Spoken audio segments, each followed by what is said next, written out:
김용현은 12월 3일 오전 11시 40분 국방 컨벤션 센터 오찬에서 이미 국회가 국방 예산으로 장난질인데 탱크로 확 밀어버려라 라는 취지의 발언을 한 바 있다고 합니다. 자, 그러니까 김용현 전 장관은 그런 계획 없었다라는 거죠. 추미애, 서영교 의원 등을 허위사실 유포에 의한 명예훼손 혐의로 고소하겠답니다. 만약에 탱크로 확 밀어버려 이렇게 말하는 게 사실이면 유혈 사태까지 작정하는 걸로 볼 수 있기 때문에 그건 아니다라고 확실하게 선을 그어두는 취지로 보입니다. 윤준희 의원님 어떻게 보십니까? 예, 저는 김용현 전 장관이 실제로 정말 뭐 욱하는 성격에 저런 말을 했을지라도 그것이 저는 진심은 아니었을 거라고 봅니다. 즉, 저는 이번 계엄 선포 과정에서 뭐 병력이 동원되고 이런 과정들은 있었겠지만 적어도 그런 식의 대규모 유혈 사태까지 각오하면서 국회에 어떤 정치적 보복을 한다. 김용현 장관이 개인적으로 내심 그런 마음이 있었을지는 알 수 없습니다만 현실적으로 너무나 비현실성이 높기 때문에 만약에 했더라도 그것이 어떤 아주 구체적인 계획성의 발언은 아니었을 것이다. 저는 정치권이 지금 이제 윤석열 대통령과 여러 가지 인사를 중심으로 상당히 많은 제보들을 받고 기자회견이나 폭로를 하고 있습니다. 그런데 이런 식의 폭로가 오히려 너무나 많이 나갔을 때는 전체 사건에 대한 이해를 흐릴 수가 있다. 조금 신중한 것이 좋지 않을까 하는 말씀을 드립니다. 알겠습니다. 또 김용현 전 장관이 대통령이 계엄 선포를 하기 전에 얘기가 좀 새는 것 같다라고 주변에 말하는 걸로 지금 전해지고 있습니다. 마침 그 계엄 선포 당일 오전에 예비역 장성들의 시국 선언이 있었는데 이것도 시그널이 됐을 거다라는 분석이 나옵니다. 들어보시죠. 국민의 생명과 안전을 예면하는 윤석열 대통령은 즉각 퇴진하라. 전쟁 날까 두려운 게 아니라 전쟁 낼까 두렵다는 국민의 목소리가 높습니다. 윤석열 대통령의 무책임한 국정 운영과 국민을 향한 폭력적 태도는 더 이상 묵과할 수 없는 수준입니다. 자, 이렇게 많은 얘기들이 나옵니다. 뭐 진술, 주장, 난무하는 것도 사실이고요. 이런 상황에서 정리할 거는 수사기관일 겁니다. 공조수사본부가 오늘 윤석열 대통령에게 2차 출석 요구서를 보냈습니다. 크리스마스 성탄절 오전 10시에 출석해서 조사를 받으라 이렇게 통지한 건데 앞서서 그 18일에 조사를 받으라고 했던 그 1차 출석 요구서 때는 불응을 했었습니다.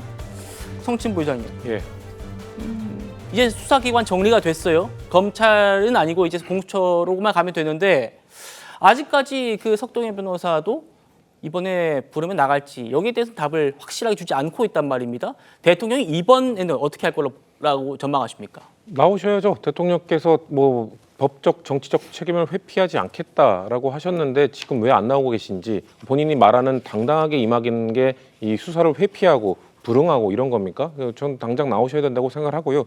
그렇게 아마도 좀 더 연장하기 위해 좀 더 시간을 끌기 위해서 지금 뭔가 불응하고 또 석동현 변호사 역시 변호사로서 수임계를 제출하지 않고 왜냐면은 그 변호인단이 그 꾸려지지 않았다는 것 자체가 약간 이런 소환 조사에 응하지 않기 위한 핑계로서 작용할 수 있거든요. 그럼 명분으로 활용하기 위해 아직 변호인단이 완벽하게 꾸려지지 않았다라는 변명을 하기 위해 사실상 지금 석동현 씨가 변호인으로서 법률 대리인으로서 활동을 하고 있음에도 불구하고 뭔가 외부인인 것처럼 그래서 지금 특이하게 윤석열 대통령 측이라는 이름으로 지금 활동을 하고 있지 않습니까? 이런 사상 초유의 일 자체가 뭔가 대통령이 당당하게 임하겠다고 국민들 앞에 말한 것과는 달리 온갖 꼼수를 쓰면서 조금이라도 이거를 연기해 보려고 조금이라도 이거를 연장시켜 보려는 이런 꼼수들을 계속 펼치고 있는 것으로 보여지는데요. 저는 이런 비판들 더 받고 싶지 않으시면 본인이 약속한 대로 당당하게 25일에는 공수처 소환조사에 응하셔야 된다고 생각합니다.